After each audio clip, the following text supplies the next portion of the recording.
You want to support Roland Martin Unfiltered? Be sure to join our Bring the Funk fan club. Every dollar that you give to us supports our daily digital show. There's only one daily digital show out here that keeps it black and keep it real as Roland Martin Unfiltered. Support the Roland Martin Unfiltered daily digital show by going to RolandMartinUnfiltered.com.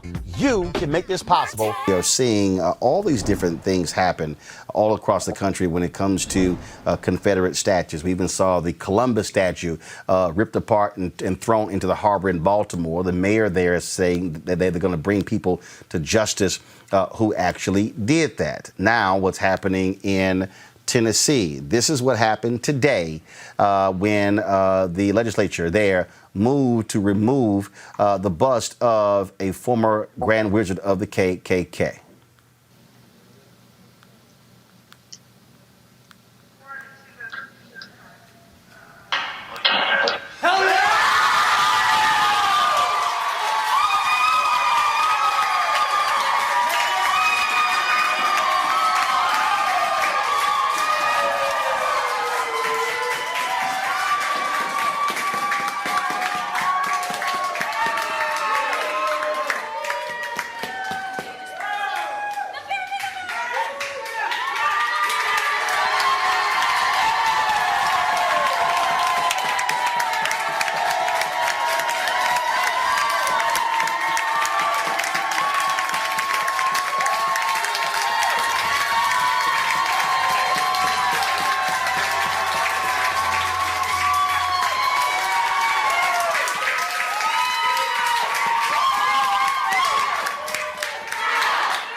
To a museum at the University of Chicago. They have removed 2 tributes that honor Senator Stephen Douglas, a U.S. Senator from Illinois. The items were relocated to the university's Special Collections Research Center.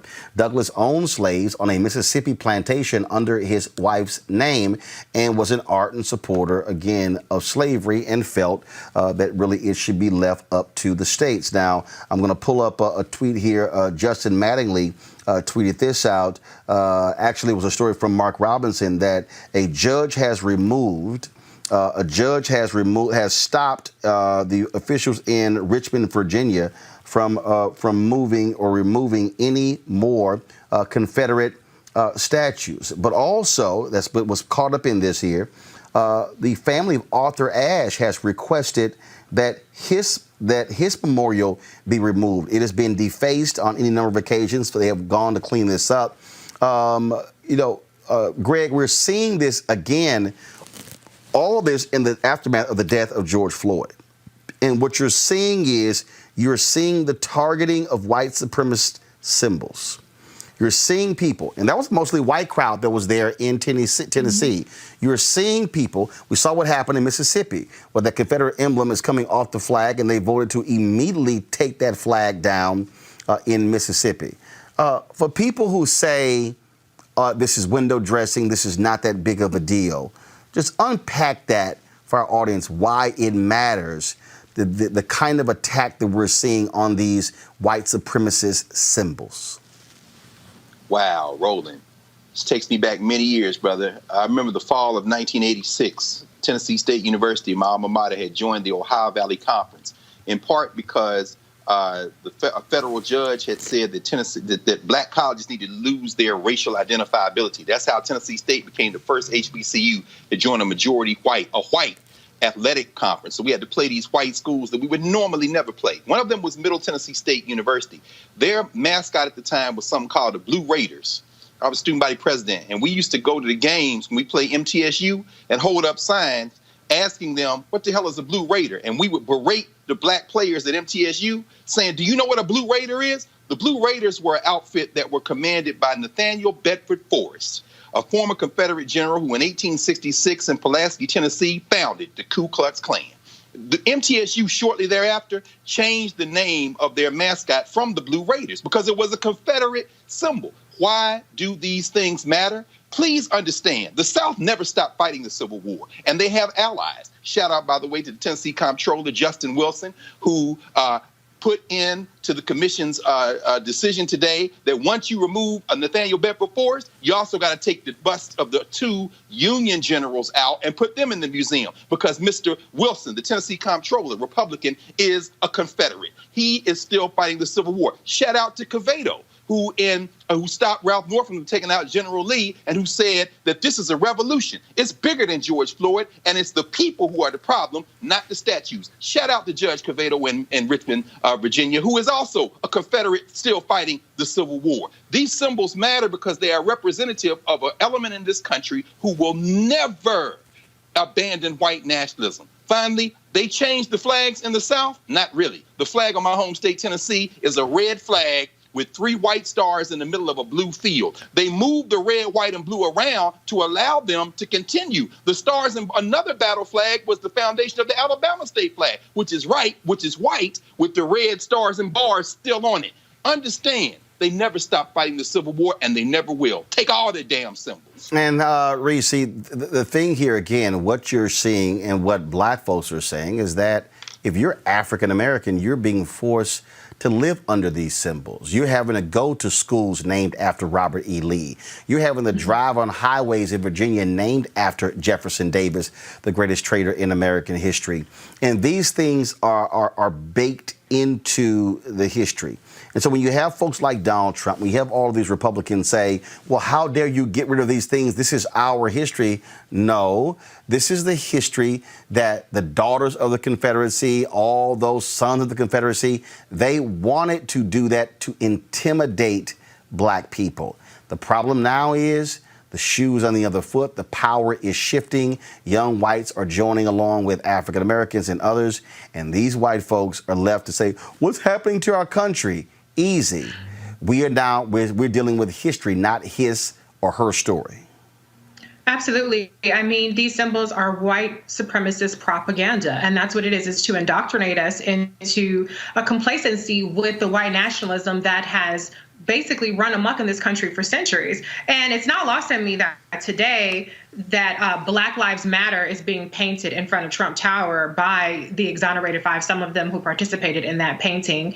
We are starting to see a shift, and it may be a symbolic shift, but it is significant because it is shaking people up a little bit and making them take recognition of just how indoctrinated our society has been with these symbols. And it's funny for the way that people are reacting so strongly against these Confederate symbols coming down. These same white nationalists are reacting very strongly to the Black Lives Matter symbols coming, being put up there. So if symbolism is okay, if it's harmless, then why is it that you have such a strong reaction to it defacing Black Lives Matter murals? And as you said, Roland, Arthur Ashe's bust being defaced. We're seeing these types of the hypocrisy of these people, but guess what? They're on notice. And I was encouraged to see that there was a lot of white students there who were right along with it, cheering it, because they have to wake up. A lot of people have been saying, oh, this new generation is going to make a difference. I haven't seen it yet, but with this George Floyd murder and the movement that has sprung up around it, I'm starting to see maybe we're getting a shift in this younger generation that people have been saying is going to happen. Erica. Right. And even in the case of Baltimore, where you have officials saying that we're going to bring those folks that actually took down Christopher Columbus, took down that statue. I was watching, and I don't know exactly, recall the name of the city official, but he waxed poetically about his Italian-American heritage and that Christopher Columbus did mean something more than just being a genocidal, raping thief. Which was interesting to me because not saying that Governor Andrew Cuomo said the same thing, but it definitely has strong sentiments around Christopher Columbus.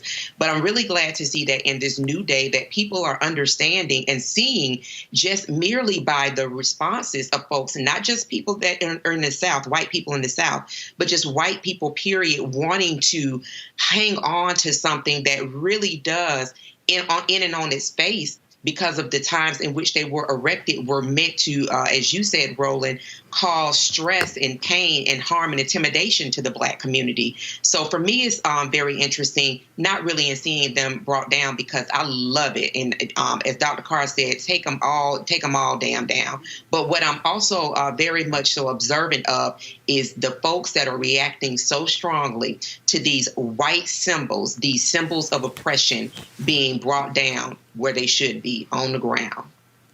Well, absolutely. And so, again, I got no issue with them coming down. I say take them all down. I don't care what anybody has to say.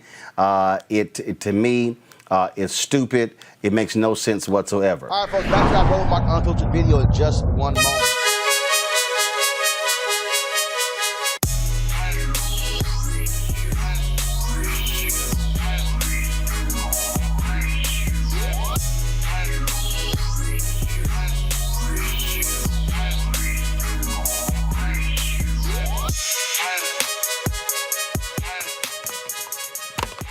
All right, folks, Ceek is a Black-owned company founded by Mary Spiel, a sister from Ghana. She is, of course, the inventor of these two devices here. One of them is a virtual reality headset, which basically allows for you to pop your phone, your Android or your Apple phone, right into here, and allows you to see the content on their website, Ceek.com, in virtual reality. You also can look at other videos on YouTube that are 360-degree videos. And so this headset is available on the website. Also, their headphones, these 360-degree 4D headphones right here, which also comes with the wired cable, also microphone jack as well. You got Bluetooth. You can use this for gaming if you want to, music, videos, you name it. Fantastic sound as well. A sister, she sent me a tweet. She said, why didn't I tell her about the bass in these headphones? Because she said that she has a bass head in her house. And so her son decided to grab her headphones. I said, no, boo, tell your son to go buy his own. If you want to get these products, again, supporting Black-owned businesses that support this show, go to Ceek.com. Use this promo code RM. You see it right here, RMVIP2020, RMVIP2020. And so when you buy their products, you also are supporting Roland Martin Unfiltered. So we certainly appreciate that with the folks at Ceek.com, Ceek.com.